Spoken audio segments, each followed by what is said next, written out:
ఆలయాల మీద దాడులు ఎక్కడ జరిగినా కూడా బజరంగ్ దళ్ గాని, హిందూ వాహిని గాని, విశ్వ హిందూ పరిషత్ కార్యకర్తలు ఎక్కడికక్కడ కూడా నిరసన తెలుపుతూ ఉన్నా కూడా ప్రభుత్వం స్పందించడం లేదు.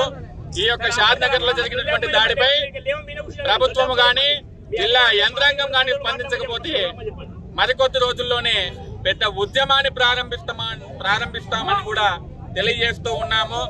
మరి ఆలయాలపై జరిగేటువంటి దాడులే తెలంగాణలో జరపాలని చెప్పేసి గనక ప్రయత్నం చేస్తే తెలంగాణ అనేది పోరాటాల గడ్డ అనేది ప్రతి ఒక్కరు కూడా గుర్తుంచుకోవాలి.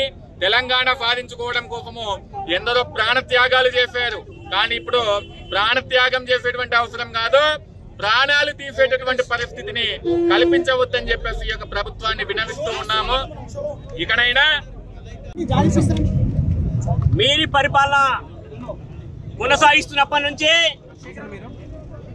ఒక గజని పరిపాలన, ఒక గోరి పరిపాలన, ఇంత ముందు పరిపాలించిన నిజాం పరిపాలన ఈ తెలంగాణలో కొనసాగుతున్నట్టు మేము భావించవలసి వస్తుంది.